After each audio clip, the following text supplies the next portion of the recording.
let's go ahead and get started.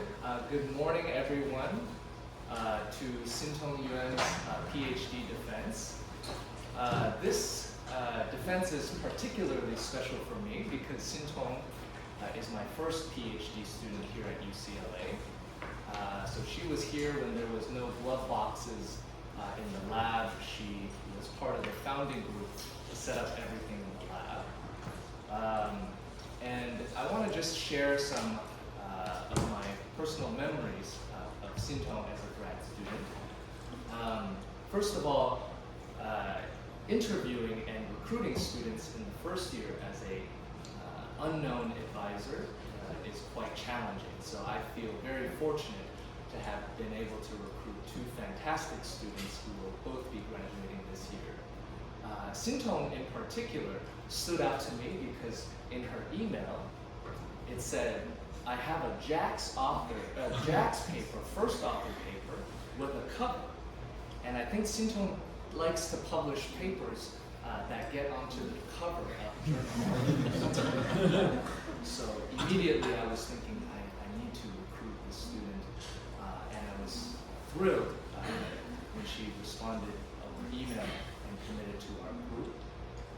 But of course the pandemic then happened, and so she started her first year or so overseas. And when she first joined UCLA, I immediately got her trained on cryogenic electron microscopy, a technique that she will describe in her defense. And I remember long nights in the TEM room with collaborators and also late night tacos as a reward.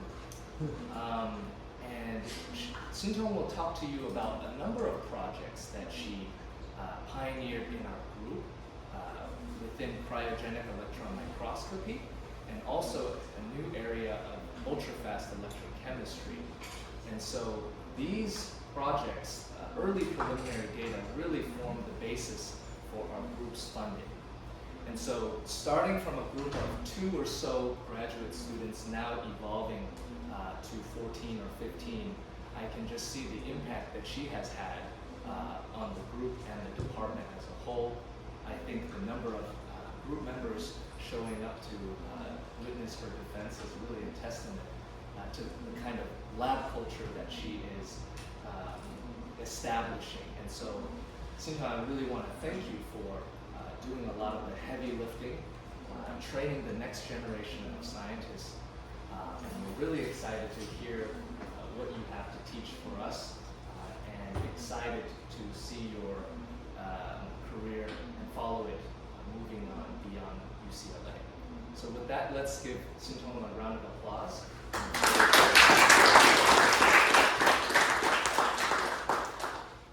Thank you, Professor Li, for the very kind introduction. And thank you everybody for kindly attending my defense. It's going to be a story about multi-faceted roles of lithium metal in batteries and beyond. Well, let's get started. First of all, to begin with, I'd like to draw your attention to an important milestone. 2019 Nobel Prize was awarded to the development of lithium-ion batteries. The prize recognized the pioneers of lithium-ion battery technology, highlighting its transformative role in energy storage and beyond. So far, batteries have powered so many great things happen. Our everyday electronics become efficient and powerful. The draw is coming up. And of course, we can see Tesla and other electric vehicles are everywhere in Los Angeles. Even more, batteries have the potential to power heavy-duty energy storage, including electric aircraft, spacecraft, and stationary grid-scale energy storage. Before diving into advanced battery technology, let's go through some battery 101. Here I take a cylindrical cell from electric vehicle. Cutting it open, you see it has a jelly roll structure. Zoom in on its internal components. The anode side is made of graphite coated on copper foil. The cathode side is made of lithium metal oxide coated on aluminum foil. between anode and cathode there are electrolyte and a separator. Usually the electrolyte is made of lithium salts and organic solvent. The energy storage relies on the moving of lithium ions back and forth during charging and discharging. When charging, lithium ions are going in between graphene layers. When discharging, the reverse occurs. Lithium ions are released from graphite and integrated into lithium metal oxide. So far, currently we are pushing for higher performance and broader applications. So there are increased demands for heavy-duty energy storage. For example, we want electric vehicles to support long-range road trip from LA to San Francisco without range anxiety. In the meantime, we want to enable faster charging. Can we make charging as fast and convenient as refueling a gas car? However, currently a fully charged Tesla Model 3 cannot afford this 400 miles between LA to San Francisco. It requires higher energy density for batteries. But current lithium-ion battery technology is approaching its theoretical limits. But it is far from our increased demands for heavy-duty energy storage. This gap motivated lots of research to develop next-generation batteries with high energy density. Lithium metal anode is one of them. Why lithium metal anode enables high energy density? Let's distinguish it from lithium-ion battery first. Actually, the only difference between them is anode material. We replace this graphite anode in lithium-ion batteries to lithium metal anode.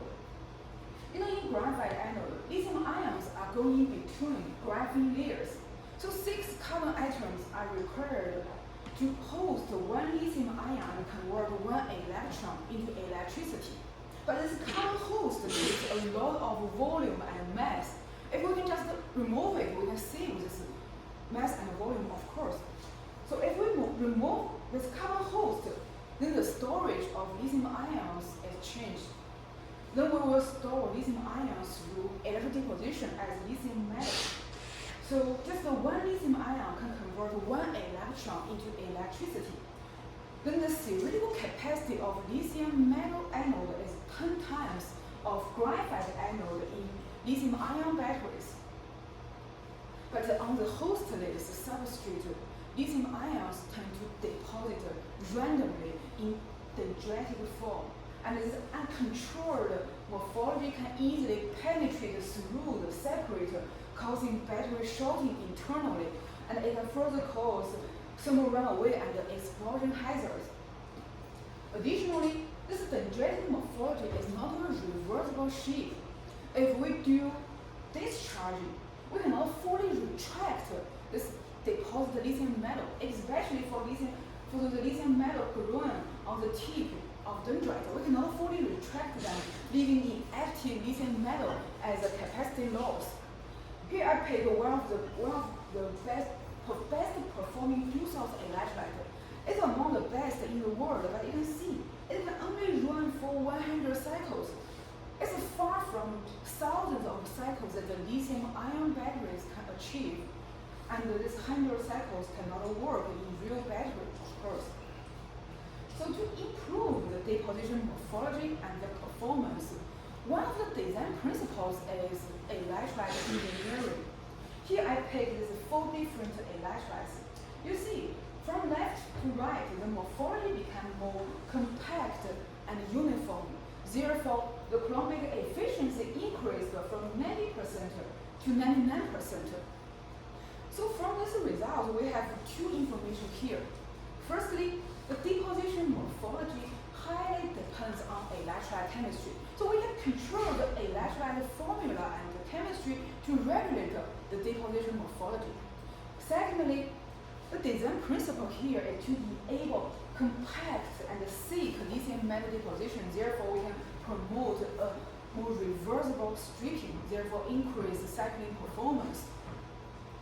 You will notice, although this electrolyte design improves the performance, morphology is still very irregular.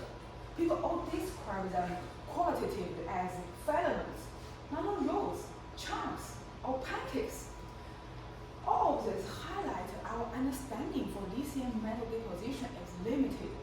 The morphology is uncontrollable, unpredictable, and ill-defined. Why is that? Electric deposition is not a new area. It's almost a century old. For example, gold or platinum, they have been well-developed theory to explain electric deposition. Why not working for lithium? Well, one of the reasons is that lithium metal is really reactive. Almost any available electrolyte will immediately react with lithium metal and form a solid electrolyte interface called SEI, this blue layer. The structure of SEI is quite complex, and it contains a wide variety of organic and inorganic components, which really governs uniform transport of lithium ions.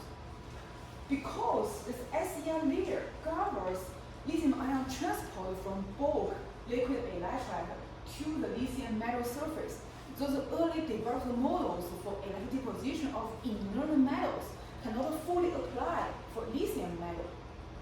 Additionally, because this SEI layer dictates lithium ion transport, it can easily cause this uncontrolled dendritic morphology. And of course, it will govern lithium ion transport from lithium metal to the electrolyte during the stripping. So it can leave this inactive lithium metal as a capacity loss. So now we know actually SEI is a big issue. So we started to wonder, can we study lithium metal growth in the absence of the SEI? So it comes to the first topic I want to introduce here, is to study lithium metal deposition without the SEI influence, which has remained elusive for past 15 years. No one has done this before. Why? Let's see how tightly they are coupled. Here we have these two pieces of lithium metal in the electrolyte, and of course both of them are covered by the SEI.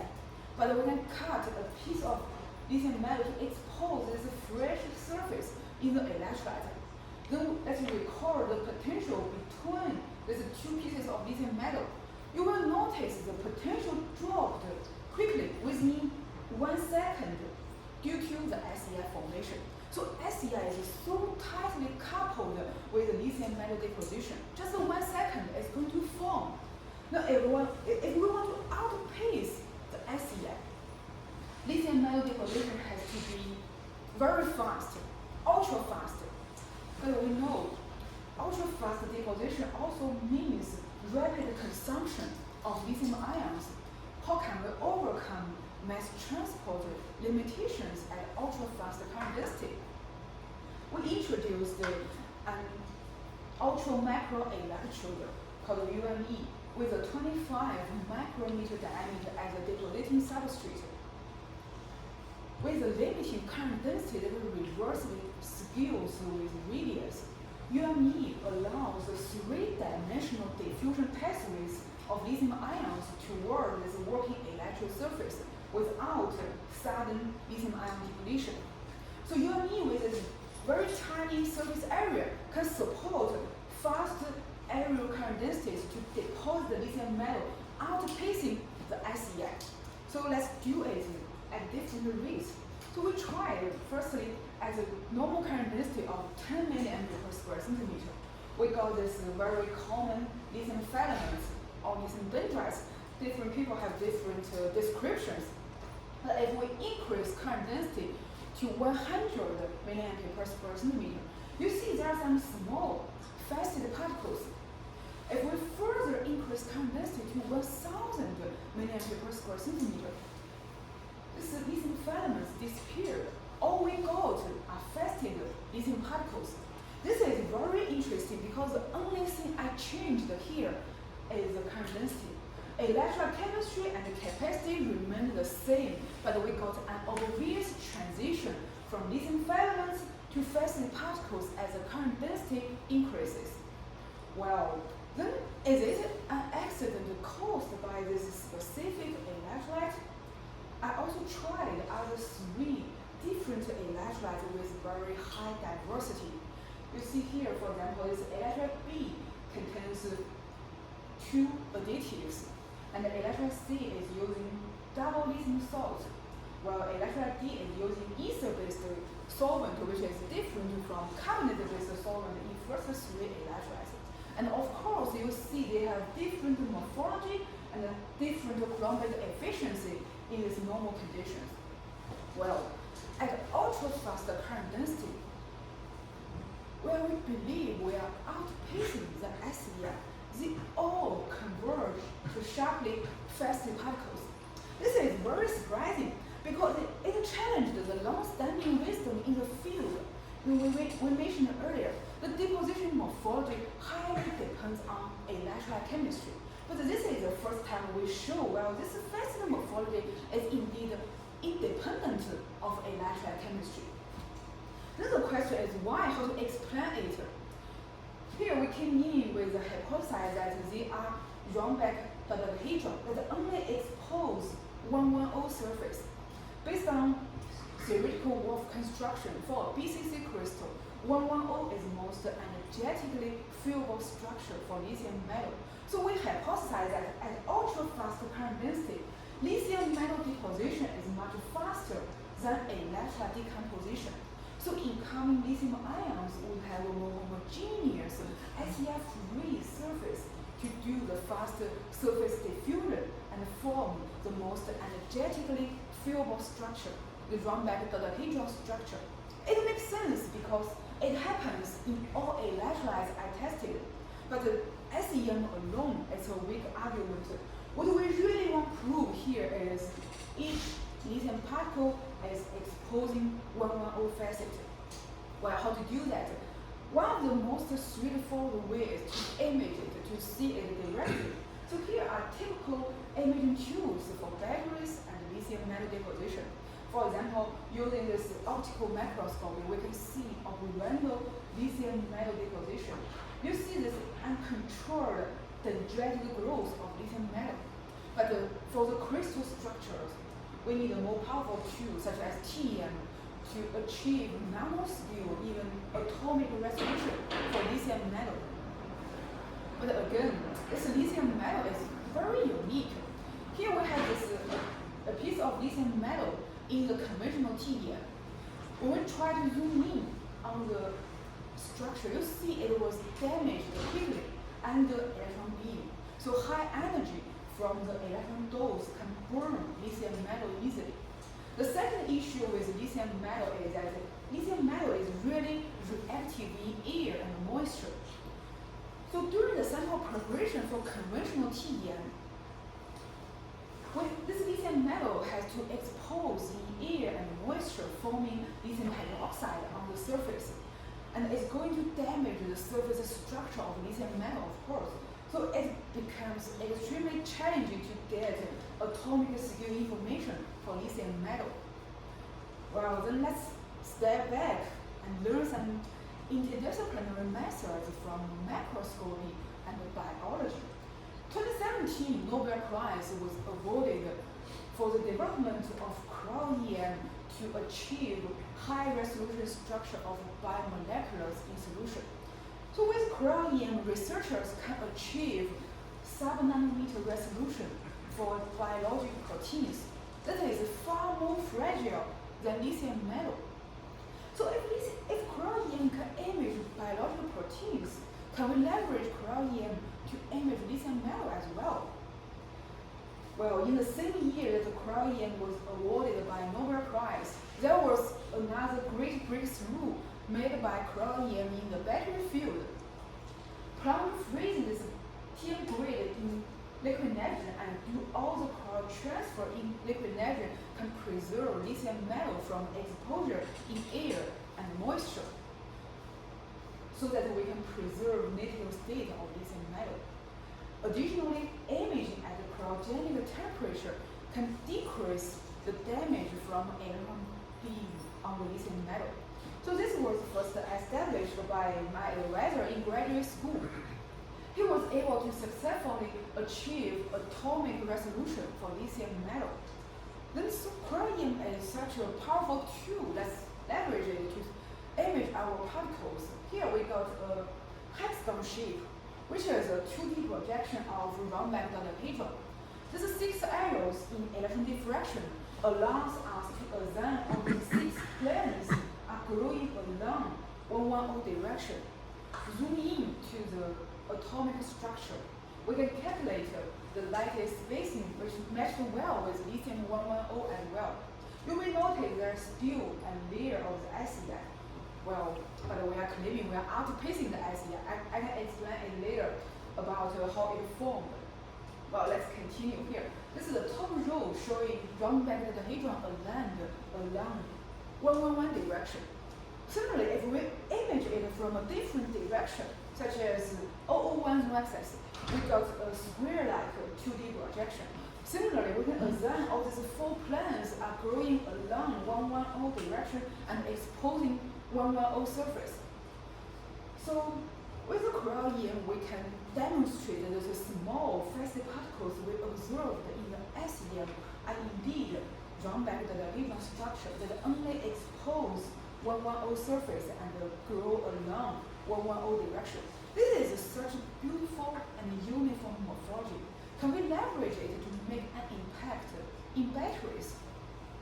Here, by modifying the electrode size, we successfully transferred this morphology from UME architecture to the battery coin cell. So here we achieved these fast particles on the copper current collector. Moreover, we found well this morphology is indeed independent of substrate composition, regardless whether it's lithiophobic or lithophilic. Since if we can outpace the SEF formation, we can also, of course, outpace the alloying effect between lithium metal and the substrate. Well, then here we proposed a pulse current charging protocol. That is, we apply an ultra-fast current density at the very beginning to grow this fast lithium particles. Then we decrease current density to normal condition, but the subsequent lithium metal deposition would prefer to grow all these lithium nuclei. Therefore, it can boost a more dense lithium metal deposition. And we know a dense and compact lithium metal deposition can promote a reversible stripping so that we can increase the chromic efficiency by 5% in this baseline electrolyte. So a quick summary of this project. Here we reviewed the intrinsic deposition morphology of lithium metal, which has remained unknown over 50 years. Secondly, we found well this morphology is independent of electrochemistry and substrate composition, which challenged the long-standing wisdom in the field that in normal condition, deposition morphology highly depends on electrochemistry. Lastly, we leveraged this beautiful morphology by proposing a pulse current charging protocol to coordinate the lithium metal deposition and improve the cycling performance of lithium metal batteries. Well, more broadly beyond these 3 key takeaways, this work established a solid foundation for future research. Even for the battery community, this is a new growth mode of lithium metal in ultra-fast regimes, and encouraged the community to explore this new direction and design better batteries. For example, we know 1,000 milliampere per square centimeter is sufficient to outpace the SEM. But we don't know actually at which critical point they all transition into facets. And this critical transitional current density can be very important to correlate the formation rate of the SEM. So here, if we increase the current density, actually we are increasing the deposition rate of lithium metal to gradually outpace the formation rate of the SEM. So here, then we can refine the current density between 100 and 1,000 to find this critical transitional current density. For example, in this electrolyte A, we find, well, this critical transitional current density is 200 milliampere per square centimeter. This value may vary at a different temperature. Here I collaborated with my mentee Yuan. We tested it at a different temperature so that we can calculate the activation energy of SEI formation by Arrhenius equation. And of course, this value may vary in different electrolyte chemistry. So we can do the same thing to compare the activation energy of SEI formation in different electrolytes. So this work is the first time we provide a quantitative understanding of electrolyte decomposition and the SEI formation. Well, then let's talk back this cryo-EM images. You may notice that, well, there's still a layer of the SEI, but we are claiming we are outpacing the SEI. When we saw these images, we doubted ourselves. Are we indeed outpacing the SEI? Well, the quick answer is yes. So we did a follow-up work to explain how it formed. You know, cryo-EM technique we used in this work is an ex-situ technique. Once we finish this lithium metal deposition, we have to stop the bias and remove this TM grid and rinse it with washing solvent and do all the cryo transfer for later cryo-EM energy. So this freshly formed lithium particles will expose in the electrolyte and washing solvent after we stop the bias. So during this 5 minutes around operation, SEI is definitely going to form. But this SEI is formed after lithium metal deposition. So there is no electric field as a driving force.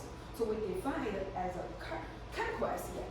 So it's different from the electrochemical SEI we defined here. Since there is electric field as a driving force, then the SEI grow together concurrently with the lithium metal. But the chemical SEI here, it grows stepwise. Lithium metal first, then the SEI formed. So we did a follow-up work. We leveraged the cryo-EM to further elucidate the difference between them. For example, chemical SEI contains 50% thinner in thickness. Zoom in to the high resolution. Chemical SEI contains more inorganic crystalline particles, including lithium oxide in orange and lithium fluoride in green. Additionally, using STEM EDS mapping, we can calculate the elemental ratio. The chemical SEI has 3 times higher fluorine over carbon ratio than electrochemical SEI. Later on, we further leverage the properties of chemical SEI to facilitate the lithium metal deposition and the performance of batteries. Due to time limitation, I will not go into details about this work, but I will be more than happy to discuss afterwards. Well, let's continue. Look, above, I have shown 2 follow-up works in the battery field. More broadly, beyond the battery, here I collaborated with our postdoc, Dr. Xintong Yuan, and we found actually sodium metal behaves the same as lithium metal. We tested 4 different sodium electrodes and we found they all converge to sharply fast particles. So this is very interesting. It highlights the applicability of my finding from lithium metal to more broad reactive metal system. And it opened up a new paradigm to explore how the active metal deposition fundamentally proceeds without surface current fuel. For example, can we better control their morphology to be curvous or octahedral, just like we have done with gold and platinum? This is a very interesting direction to further explore. As a stay tuned. Look, above we have discussed a lot about lithium metal deposition and the SEI formation, and we know a lot about lithium battery, and we know how to regulate to improve the performance, including enhancing safety, regulating the deposition morphology, and improving performance. But what else can lithium chemistry contribute to addressing the press, environmental, and energy challenges? We spent decades to explore lithium metal in batteries. Can we leverage wealth of battery knowledge to make an impact beyond battery, beyond energy storage? Let's discuss lithium metal deposition in a different context. nitrogen gas. We're familiar with nitrogen gas and we know it is super stable in air due to its unique nitrogen triple bonding. 100 years ago, Haber-Bosch process is a really great breakthrough to make ammonia, the reduction product of nitrogen. But it's using thermochemical catalyst, so it relies on high temperature and high pressure. Therefore, it has a significant safety risk, as evidenced by waste fertilizer explosion occurred in Texas 10 years ago. Additionally, this process generated lots of CO2 emission, contributing to 22% global carbon emissions. This limitations motivated lots of research to develop electrochemical pathways instead of thermochemical. Lithium-mediated ammonia synthesis is one of them. Actually, this is a brand new concept to leverage lithium metal because lithium metal has a unique capability to split nitrogen triple bonding at ambient condition. Well, it's different from lithium batteries, but still we can leverage our knowledge in batteries to explore multi-functions of lithium metal in this system. You know, in batteries, we are familiar with lithium metal deposition. To make ammonia, we further introduce nitrogen gas to react with lithium metal and make lithium nitride. Then we introduce the proton donor to replace lithium in lithium nitride and make ammonia. You know, we mentioned we spent decades to explore lithium metal in batteries because it's pretty complex system due to the reactive lithium metal and the mysterious SEI layer. So it's even more complex in electrocatalysis by the introduction of nitrogen gas and proton donor. Although lithium-mediated ammonia synthesis has already shown improved performance, the mechanism behind is still under debate. Our goal here is to leverage our tool of cryo-EM and our background in lithium metal batteries to explore and understand the functions and behaviors of lithium metal in this new context. Firstly, let's upgrade our tool here. Based on our experience in cryo-EM for batteries, we developed a new cryo-EM sample preparation protocol for electrocatalysis. Here we sandwich this TM grid between couple foils so that all lithium metal deposited on the TM grid can perform nitrogen reduction reactions. Once we finish the electrochemical test, we can remove this TM grid and rinse it with washing solvent and do all the cryo transfer for later cryo-EM image. Then here, we also collaborated with Professor Masram and Kitty. They did a rigorous some products quantification. Let's figure out where the electrons are going. So firstly, we have this lithium metal. We have lithium metal in green, and we have this lithium nitride in dark blue, and ammonia in purple. Additionally, we introduce this proton donor, so there is a competitive reaction, hydrogen evolution reaction. So we have hydrogen gas in yellow. These 3 bars represent 3 conditions. The first bar means there is no nitrogen, no proton donor. So it's the same condition we used in batteries. Then we introduce nitrogen gas and the proton donor separately to see what is changing in products distribution. Very briefly, we know, well, we can only make ammonia in one condition where proton donor and nitrogen gas are present. Additionally, we find as an important intermediate, lithium nitride is barely detected. Moreover, well, this lithium metal is almost completely consumed by the introduction of proton donor. Then what is changing in morphology that can correlate with the product distribution? So firstly, we introduced the nitrogen gas without proton donor. You see we got this very common lithium filament. It's kind of the most familiar morphology we observed in batteries. You see this in the condition where there are no proton donor, no nitrogen, we got pretty the same morphology. So the introduction of the nitrogen gas doesn't impact lithium depletion morphology. Then how about the SEI? We leverage cryo-EM, we find well this lithium metal lattice preserved perfect, and the thickness of the SEI remained similar as previous.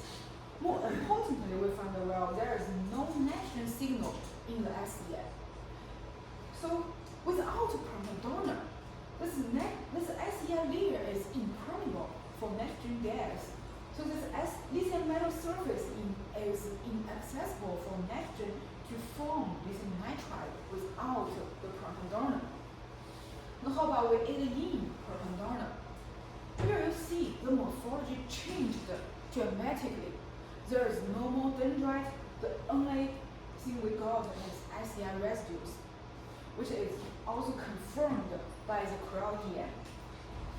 So here, we find well this SEI structure collapse, and the amorphous components are disrupted, and we got them breakdown products after complex reaction between lithium metal, electrolyte, proton donor, and nitrogen gas.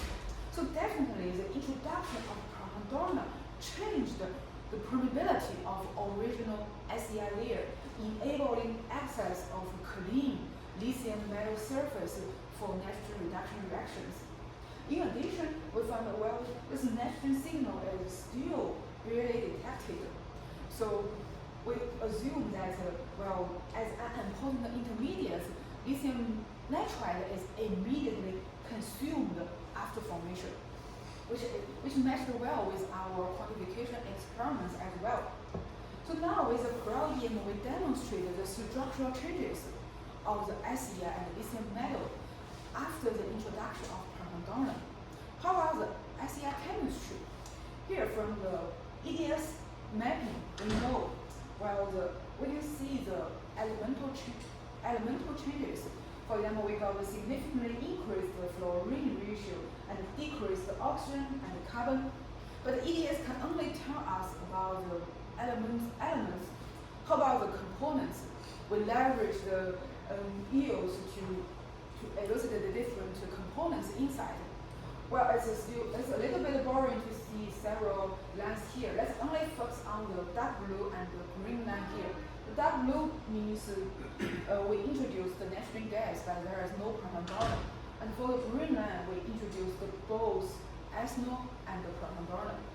The bottom four lines represent the reference. Here you see from the dark blue line, we know well without the proton donor, we got lithium hydroxide and lithium fluoride in the SEI. But if we introduce proton donor, this peak of lithium hydroxide disappeared, and we got a significantly increased lithium fluoride. So the polycrystal structures in the SEI are mainly lithium fluoride after the introduction of the proton donor. So with the EDS and EOS, we demonstrated proton donor changed the SEI chemistry a lot. From these results, we know proton donor is a key driver for the surface phenomenon. Without proton donor, this SEI layer is passivating for nitrogen gas. But lithium ions can diffuse through the SEI, leading to accumulation of dendritic lithium metal. Once we introduce the proton donor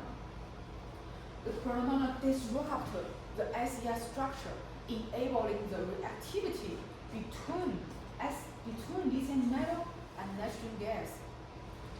Well, we know SEI has to be disrupted to enable reactivity, but actually we don't know how the SEI is disrupted.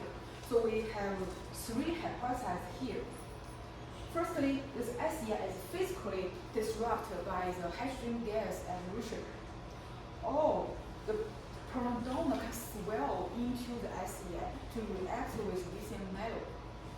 Or maybe this SEI itself can just react with proton donor to enable the access of nitrogen gas to clean lithium metal surface. it is very early work. We don't know how the SEI disrupted and it can be the future work. But still, I want to highlight here, it is a very early work. It's the first time we introduced the application of cryo-EM to electrocatalysis, highlighting its broad applications for future electrochemical studies. Moreover, it's the first time we bring a battery engineer perspective to resolve critical questions in electrocatalysis, encouraging interdisciplinary communication between these two fields in the future. So the take-home today, my PhD career mainly focused on the lithium metal deposition. Firstly, I leveraged the electrochemical methods and cryo-EM to explore the intrinsic deposition morphology of lithium metal outpacing the SEI formation. And it's kind of very important for the battery research.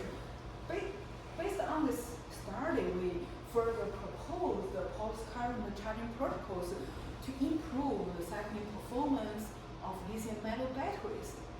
Moreover, we leverage the electrochemical method we used here to quantify the activation energy and the formation rates of the SEI. More broadly, beyond the battery, we explored we transfer our findings from batteries to controllable metal synthesis. So we explored the sodium metal deposition as well. And it highlights the applicability of our finding from lithium metal to sodium metal in the future to more broad reactive metals.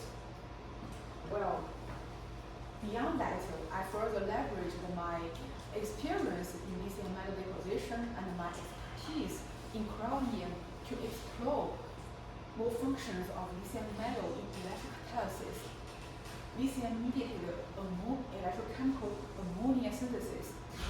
We reviewed that while the disruption of the SEI is critical for reactivity, all these findings, of course, are enabled by the leverage of cryo-EM. So here, in the past 5 years, I focused on the multi-faceted rules of lithium metal in batteries and the electrocatalysis. And I find it's very interesting, and also I'm excited for future study as well. Well, now let me start the acknowledgement. One of the most exciting sections. First of all, I want to thank my committee members. Thank you for taking your time to be here and for the support in past several years. Special thanks to Professor Cannon and Professor Ted for writing countless recommended letters for every possible opportunity I applied to. And to my advisor, the committee chair, Professor Li, thank you for taking me as a part of the first class of your students in the group. I really got the chance to learn all hands-on experiments directly from you. And I remember when I just came here in the very beginning, our group, we would meet every single day. To be honest, it came with some pressure at the time. But of course, you taught me a lot about how to deal with pressures. And of course, most importantly, I would say I learned a lot from you about how to think through problems. So I can deal with lots of questions and problems in my PhD journey. And of course, I will take it through my future career as well. Additionally, looking back in the past 5 years, it's incredibly amazing, full of learning, growth, and unexpected rewards. It has been amazing to grow alongside the group from first 1 and 2 PhD students to now 10. Well, additionally, I want to thank our collaboration with Professor Masram and Kitty on the electrified ammonia synthesis. Also, I want to thank Matt for all the support about electron microscopy. I really love learned a lot of TEM and Cryo-EM fundamentals from Matt. Probably I missed a lot of points from him, but I will keep learning and growing. Moreover, I want to thank Bonnie here. Probably you play the more roles than anyone else. You are a wonderful friend, colleague, mentee, and mentor. Thank you for all the company in all difficult and happy moments. Well, moreover, thank you for my friends, family, and colleagues and lab mates. To all the lab mates and colleagues, thank you all for the thanks, for snacks, and the last minute help and the late night troubleshooting. Really enjoyed to grow along with you guys. And to my friends, thank you for reminding me there is a world beyond experiments, for always being there when I need a break. And to my family, thank you for always believing in me and supporting me, even though most of the times you had no idea what I was talking about. Well, with that, I want to conclude my talk today. Thank you all for your attention. I'm happy to take any questions.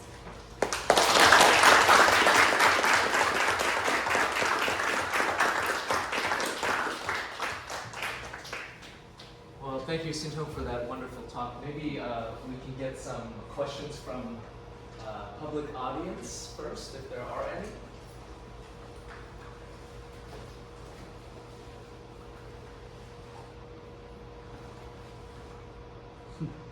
Rick?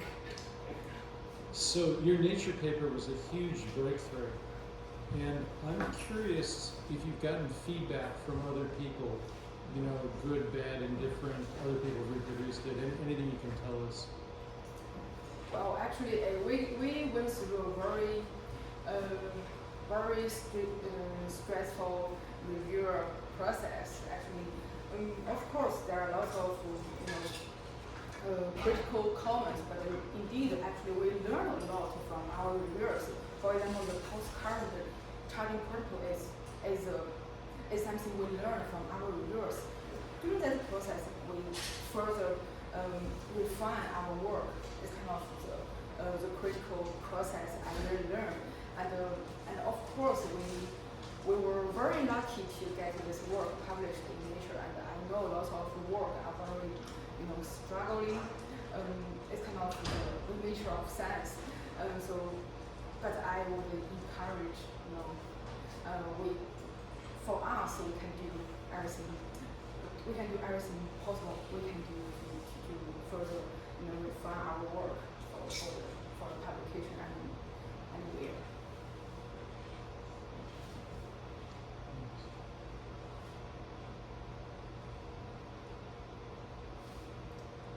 Any other questions? Ashik? Yeah, so going back to, I guess, there was a slide where you talked about like chemical versus electrochemical SEI. So I remember you were saying like at first you were a little bit unconvinced as to whether you were outpacing the SEI. Was that outpacing the chemical SEI or the electrochemical SEI, or was it both?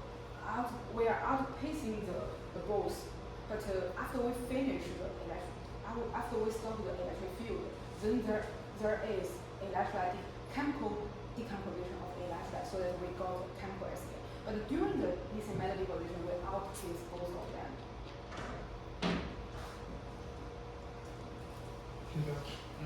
Congratulations, it's a great work. And I'm curious, it seems that there is no direct evidence to prove we outpace the SEI. So in the future, I know you're going to do your postdoc.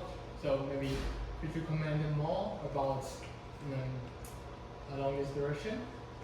Are you going to collect any evidence or potential evidence to prove this? Well, actually, we have the evidence to demonstrate we outpace SEI. Here we did, as a backup, we did an electrochemical test for the process. Here we have these two conditions. At ultra fast, we hypothesize there is no SEI, right? But at normal conditions, there is SEI. So during the lithium ion transport from bulk electrolyte to the lithium metal surface, there are two different situations in these two conditions. Here, lithium ion diffuse directly from electrolyte to the lithium metal surface.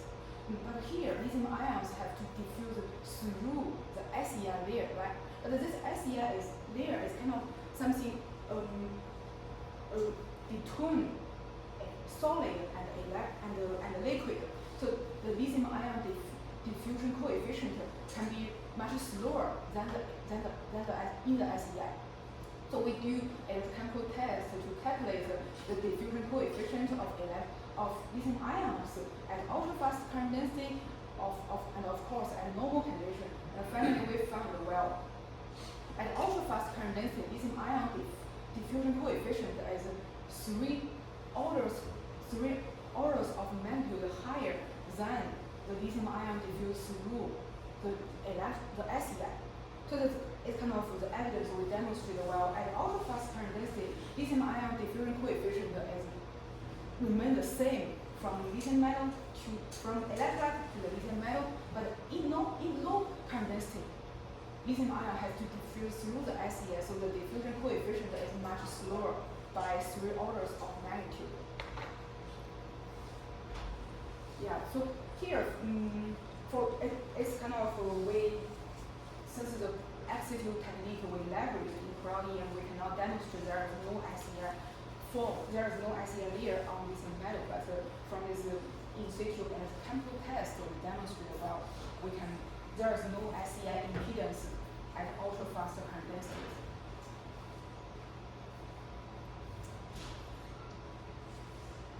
Brendan? I have maybe a rudimentary question on the pulse kind of charging that you're talking about. And I think it's more of a clarification question, but so it looks like you initially start at really high current density, and then you grow as just pure lithium metal, and then you drop down to low current density. Does that continue to grow just for lithium metal? It's not continue to grow. I just didn't write the lithium metal, but if we deposit some small fast particles and nuclei, then the subsequent lithium metal deposition would prefer to grow on this nuclei, so that we can promote a dense deposition. So we keep compare with the fast nuclei, the deposition thickness is much smaller than the normal condition. Actually, it's kind of we cannot apply an ultra fast current density as always because the cathode side, the separator cannot stand for that. So we try the pulse current to apply an ultra fast for a very short time period. Did you try repeated pulsing to see? Yeah, we do pulse every cycle. Okay. Very cool.